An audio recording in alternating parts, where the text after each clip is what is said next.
Hey guys, welcome back to Baddie and a Book. My name is Gabby, and today we have a reading vlog. Now today we have another reading vlog, which I'm really excited about this particular one because we are rating my favorite booktubers' top reads or favorite books, 5-star reads, whatever you want to call it. I'm not sure exactly how I'm going to title it in the title, but that is what we are doing today. I picked out 3 books from my favorite booktuber.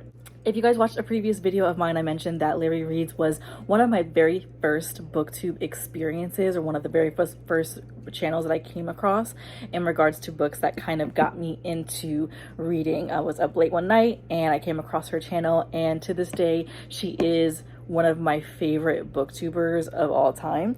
So I decided to, because I've purchased a lot of books that she's recommended, but I hadn't actually read a lot of books that she's recommended just yet. So I decided to, in this video, read 3 of her all-time favorite books that I've purchased over the past year or so and give my own thoughts of it. And I really did love this experience. It was really fun to be able to pick books that we hear talk about so much on BookTube, but also that are raved about by some of our favorite booktubers. I will be doing more of these books with other booktubers, so reading other booktubers' 5-star reads. I believe Steph Boyer was the one that kind of started off this trend, or someone had read her 5-star reads and rated them themselves. So I'm really excited to incorporate this into, or this concept, this video idea into my videos. So moving on to the 3 books that I decided to read for this reading vlog. I ended up reading Archer's Voice, Punk 57, and Reminders of Him.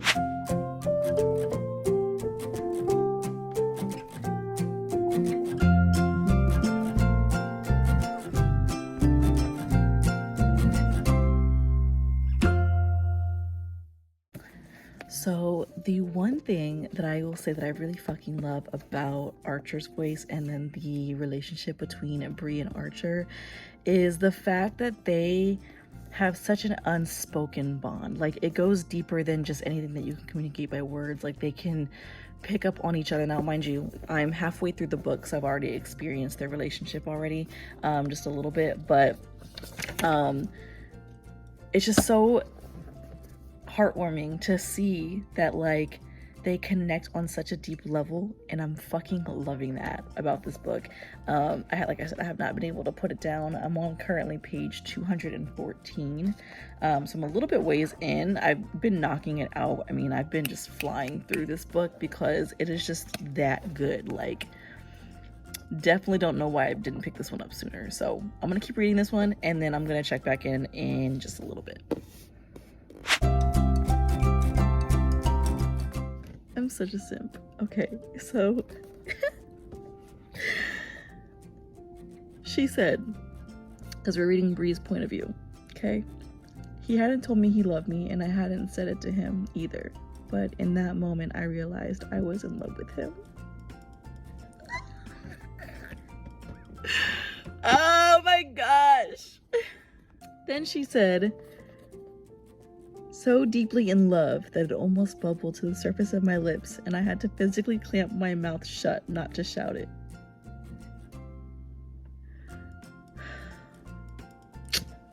Oh my gosh. They're so cute.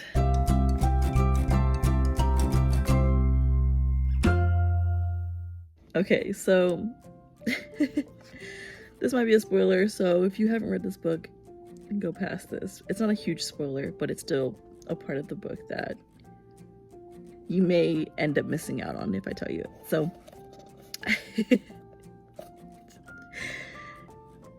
so this part of the book, she's teaching Archer how to drive, and she says ease off it when she's talking about the clutch, right? And it just reminds me of this time when my mom was teaching my sister how to drive, and I'll insert a clip. You just have to watch the clip. Because the way that it's like typed up right here, ease ease off it. Okay, so you're gonna ease on the brake. Ease, brake. Oh! D. Easy. Oh my easy. God. Slow. Easy. This is the worst. Alright. Alright, just Worse go than to the Gabby. stop sign, and I'm Oh gonna my turn. God. Okay. Okay. Alright. How did that feel? I don't know. That's why I'm laughing. There's nothing funny about that part of the book, but that's why I'm laughing. So it is a few days later. I am now on chapter 26, page 267, and I have like 100 pages left, honestly. So I think I'm gonna go ahead and knock out these last 100 pages. I am making coffee right now, and I have oatmeal, my breakfast, in the microwave that I'm getting ready to take out, drinking my water, period. But yeah, I'm really excited to finish this. So I think I'm just gonna knock it out, and yeah.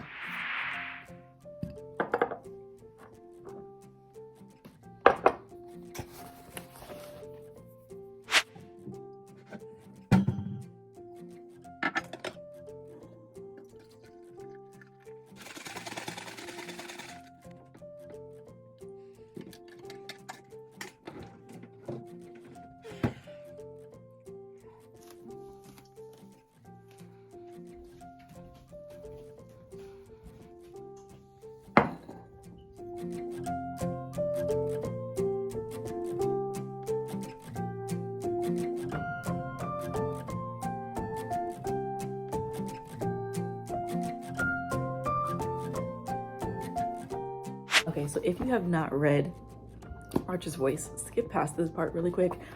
I'm not giving a huge spoiler away, but it will take away from some portion of the book if you were to listen to what I'm about to say.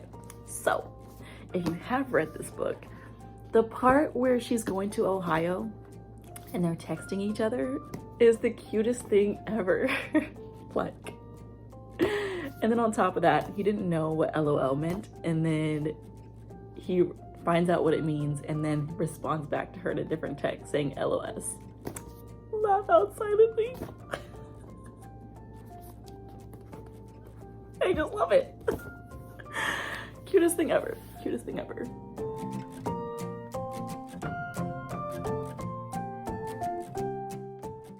What you're seeing here is my raw reaction to some of the plot twists towards the end. When I tell you the end of this book had me shook and my emotions all over the place, girl.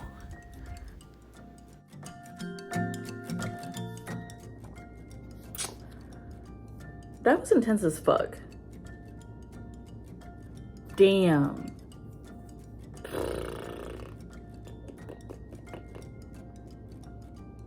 Well, damn.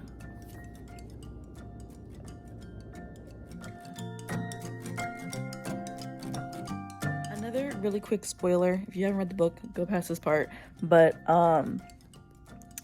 the ending of this book, I haven't gotten to the very end just yet. I'm on chapter 31. Hold on, let me double check. Yeah, I'm on chapter 31, and it's very much so giving Lion King vibes, with the whole Archer leaving the town and shit like that, and him being the rightful throne or rightful owner of the town, where Simba, he went away to go find himself or whatever the case may be, and then he has the potential to come back and take over. So I'm interested to see what's going to happen, if he's going to come back and take over the town, or if he is going to, I think he's going to come back and take over the town, because there's still a couple chapters left. So I'm assuming that something will happen where he'll find his confidence and come back to the town. That's my prediction. But yeah, it's giving Lion King vibes, and I'm loving it. So Larry reads, we got a 1-for-1.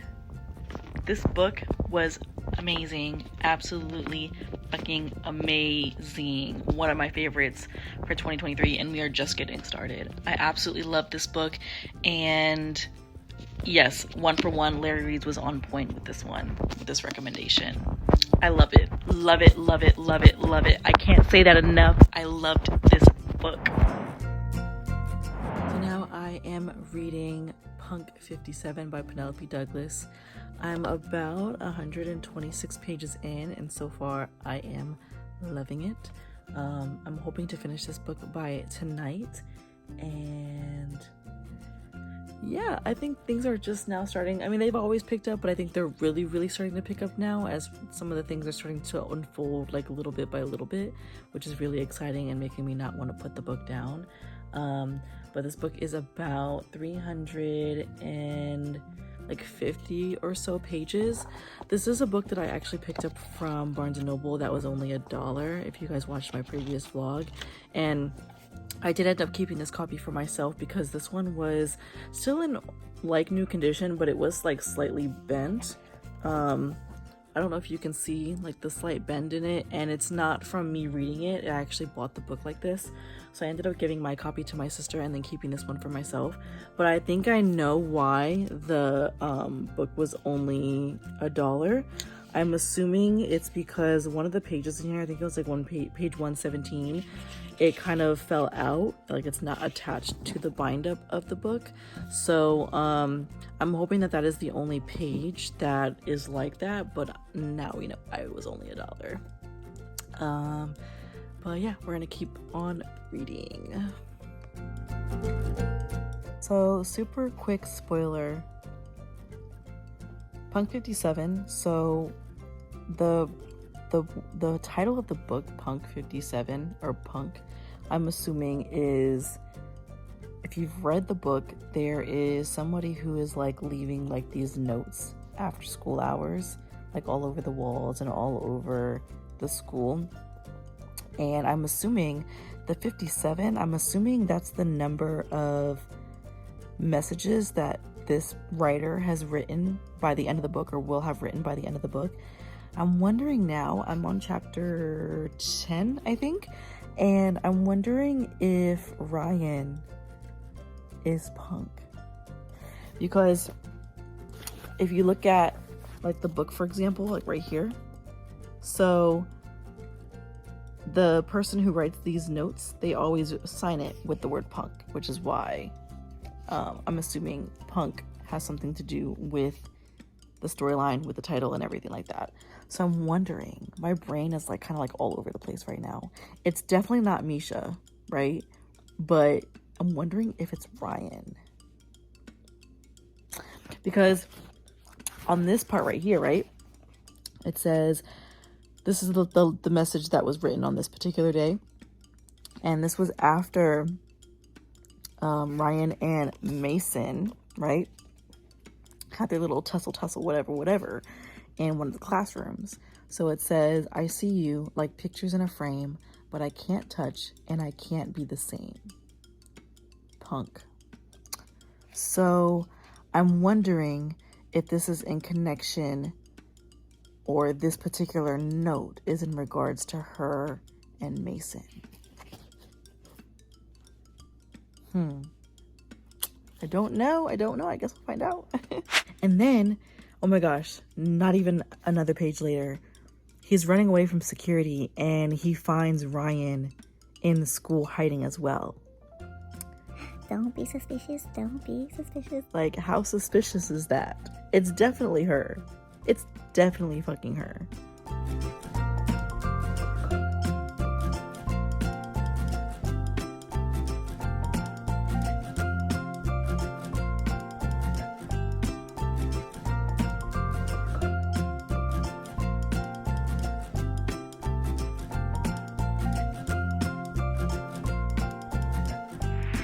Cutest thing ever. So she says to Misha, Mason at this point, because she doesn't know it's Misha, but she says, if you touch her, it's not going to be pretty. And he says, I know, I'll keep the knife in here for you. Oh, it's so cute. But like, the deeper that I get into this book, and now that they're really starting to like hit it off and like starting to actually like give in to their like tensious feelings that they've had since they've met, I wonder how she's going to react when she finds out that he is in fact Misha. Like, I'm still only about halfway through the book and she still hasn't found out yet. Man, this shit is good. It's good. I want to say, like, I don't want to speak too soon because we haven't gotten to the end of the book yet, but so far Larry reads 2 out of 2 so far. Like, yes.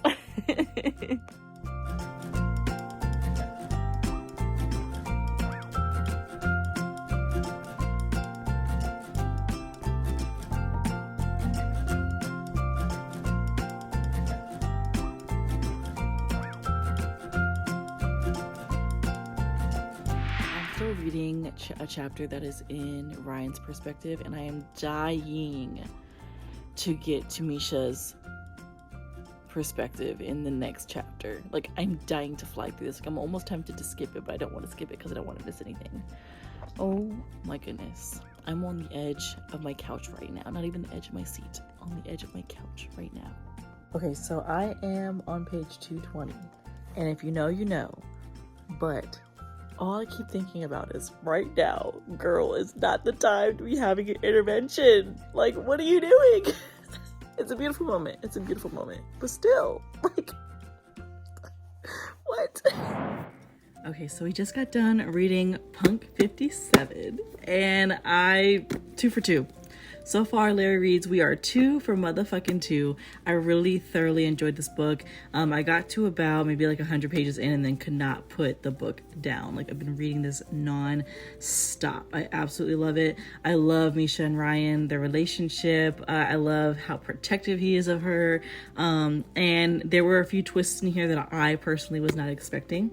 The only thing that I could have done without was, if you haven't read the book and you don't want to be spoiled, skip past this part.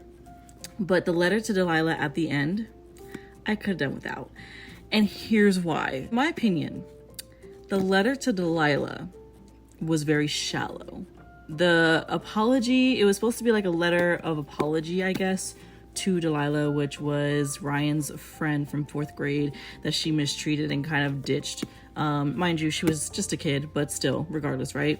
She's an adult now, and more than 50% of that letter was her talking about herself. And then when she finally got to, like, actually apologizing to her for, like, hurting her, it was like if I hurt you, I'm sorry. That's not how we apologize, Miss Ma'am. So it still shows a glimpse of her being a little bit more on the shallow side. There were a lot of parts of the book where I could actually relate to Ryan in certain things, especially like when I was like young in her age and all of that. So there were a lot of things that I could definitely relate to her on. But I just feel like there's certain ways to apologize to people and there's certain ways to not apologize. And if you're gonna go to do that, you need to actually apologize. And she said it in the letter that she was sending out to Delilah. You know, she wasn't really doing it for Delilah. She was doing it for herself, to ease herself of the guilt that she felt from the way that she treated her friend in the 4th grade. And obviously she knows that she mistreated Delilah, and Delilah would feel a type of way if she carried that guilt. You know what I mean? For so long. She carried that guilt for so long. So that was the only thing that I could have gone without. I almost wish that I didn't read that and I would have just left it at the epilogue, because the letter is at the very end after the book already ends. But yeah, I really loved this book. It was amazing. Chef's kiss. And yes, 2 for 2. 2 for motherfucking 2. The next book for this vlog is going to be Reminders of Him by Colleen Hoover. I just picked this one up. The reason why I went with Colleen Hoover is because I wanted a book that was going to be kind of quick for me to read, so I can get this vlog up at some point. But so far, so good. As you guys know, Colleen Hoover, the first couple of lines in her books is usually what typically, you know, grasp your attention and gets you hooked on, you know, reading the book. So I'm really excited about this one. This one is a little bit longer than some of her other ones. I could have sworn her other books I've read so far are a little bit under 300 pages. This one's a little bit over 300 pages. From what I know about this book, this is about a woman who is just released from prison and she is trying to reconnect with her daughter. I believe there is some sort of romance involved in this one, but we shall find out. It's been a long time since I've heard anybody speak on this video, or it's been a little while since I've heard anybody speak on this book, and of course I do that on purpose because once I decide I am buying a book, I decide to stop watching any videos in relation to the books, just because I don't want to be spoiled when I finally do pick it up. So it's a good thing I, for the most part, forgot a lot of the details that were briefly spoken on this book. So yeah, this is going to be the third book in this vlog, in this Testing Larry Reads' Taste, so I'm really excited.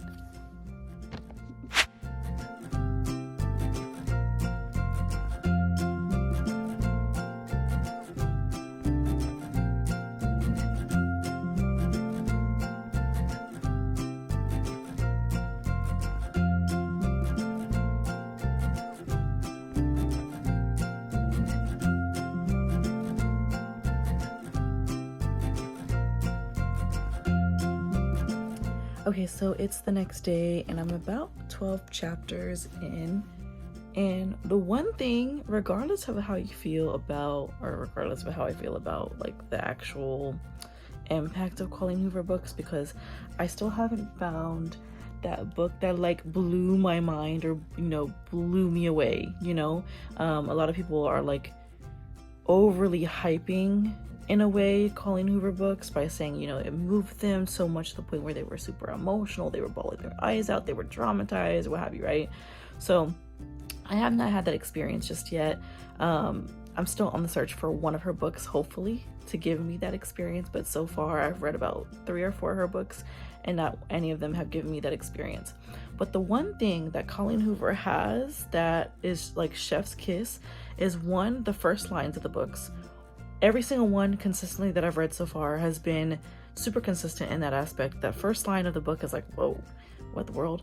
Not to mention, her books are so easy to read. So like, although like I've had other things like that I've been doing throughout the day, I will probably finish this tomorrow because her books are so easy to read.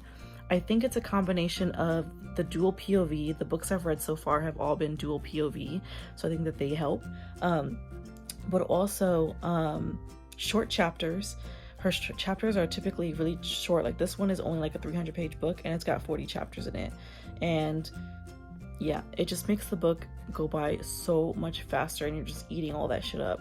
And her writing is so easy and like it's like a breeze to go through. It's kind of like the vibe of young adult, but like she, of course, she writes adult books. So yeah, we got to give her credit for where it's due, because at least for me, my experience so far, I thoroughly actually enjoy reading her books. I know at least so far consistently that they're going to be a breeze, that they're going to be something that's going to be an easy read for me, a quick read for me, an efficient read, and we left nothing more than an efficient read, especially when I'm doing like a vlog like this where I'm trying to read multiple books and get the video up in an efficient manner or an efficient time frame. So yeah, that is where we at. We're checking in and I will check back in a little while longer. So I think I'm still on chapter 12. Hold on. Oh, no. I'm on chapter 14 now, and I'm reading Ledger's perspective in this chapter. And I will say, out of all of the books I've read so far, this one is the most conflicting for me. Like, I don't know. I'm so conflicted is all I'm gonna say. I'm very, very, very conflicted. Okay, so it is the next day and we're a little less than halfway, about a third of the way through the book so far. We're gonna go ahead and try to knock this one out. It was starting to pick up. Like I was saying yesterday, the Colleen Hoover books are they're pretty fast paced in general, but it's really starting to pick up now. So I am really excited to finish this, and I'm really intrigued about what's gonna happen next. So far, so good. Will this one be another 5-star read? Is Larry Reads on one when it comes to her book recommendations? I guess we'll find out. So yeah, let's get back to reading.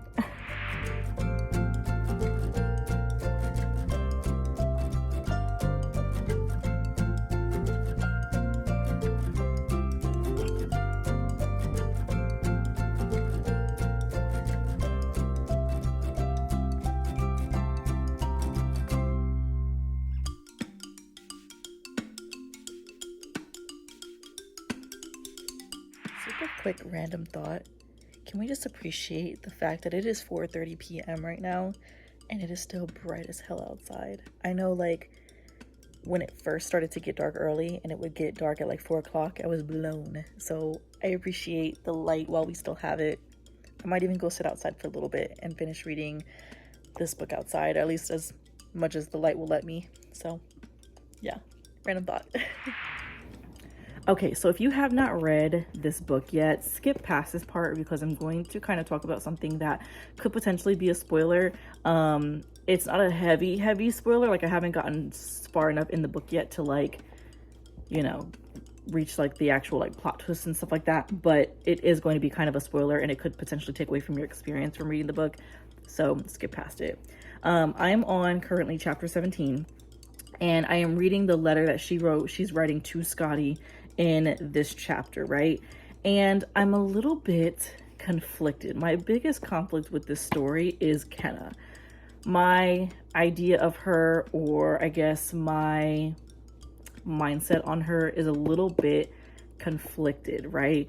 Part of me is empathetic towards her, as you know, she, as far as what they're telling us so far in the story. The story is that she is essentially the cause of Scotty's death. And I don't know if that is the full story because so far we've only heard Patrick and Ledger and other various people talk about the story about how he passed, right? So we don't know if that is the actual circumstance that happened. We still haven't uncovered exactly what happened that night, and also we haven't uncovered Kenna's side of the story. Like, we haven't gotten there yet. But essentially, because Scotty passed away in that car accident and Kenna was the one that was driving, she was also under the influence, and she left the scene of the accident and went home to sleep, and Scotty died on the scene.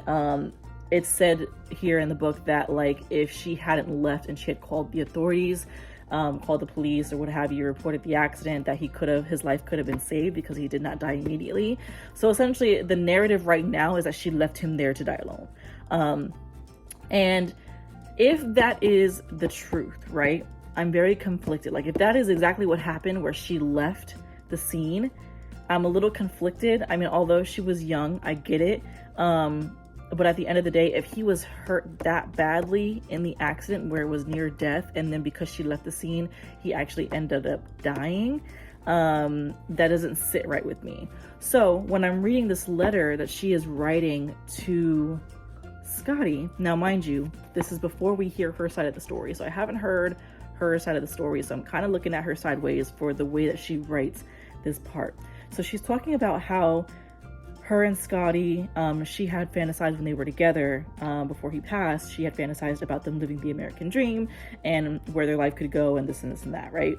So then she says, but you died and we didn't get to live out our dream. And then she proceeds to say, and now we never will, because life is a cruel, cruel thing. The way it picks and chooses who to bully. We're given these shitty circumstances and told by society that we too can live the American dream. But what they don't tell us is that dreams almost never come true. So my issue with this, right? Again, if it is factual, if it is the way that Ledger and Patrick and his mom, Grace, is that Grace? Yeah, Grace and everybody else, if it is exactly the way that they are painting it out to be, right? Because again, we've only heard their side of the story. So if she did blatantly leave him there by himself, she left her leaving the scene of the accident is bullshit in general. Like, I don't agree with that at all. But I get it, everybody makes mistakes, right? But it costed somebody their life. So if that is true, if that is exactly what happened, and we don't uncover later on in the story that something else may have caused her to make that decision, maybe it didn't play out that way particularly, like whatever the case may be, right? No, boo. No, that's not life giving you shitty circumstances. That's not life bullying you. You made a decision to leave your loved one there. If in fact, right? If in fact she just ended up leaving the scene with him in that condition, leaving the scene in general, but leaving him there in that condition and not taking the L, not holding herself accountable for drinking and driving, holding herself accountable for the condition that she and, you know, her significant other were in at that time, and trying to save his life. If that is exactly what happened, no, boo-boo, you got to hold yourself accountable. That's not life. That was your decision that caused you to be in that circumstance. It's not life bullying you. So with that being said, this is where my conflict is with her, because like, if it just shows her entitlement and her lack of accountability for her own decisions. And up until this very point, I've kind of viewed her as a character that held herself accountable. She did her time. It is a very, very, very, very heartbreaking, it's a very fucking unfortunate situation, right? Like, I don't even know how to describe it, because there's so many factors that play into this part of the story, and it's being, of course, like the main plot line. Like, so many factors are impacted and shit like that.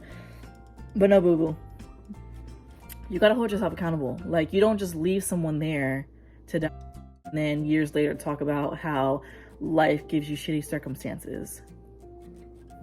It's a no for me. It's a no for me. But we'll continue. I'm going to give her the benefit of the doubt, because again, we haven't heard her side of the story, and we haven't gotten to the part where we actually get clarity on what exactly happened. As we're reading, we get like glimpses, but they're all from everybody else who wasn't there. We haven't gotten Kenna's point of view. So once we get Kenna's point of view, then we can kind of assess. Maybe I'll change my mind at that point if there's something else that comes to the surface as a result of that. But as of right now, no, boo-boo. No, but yeah, we're gonna continue.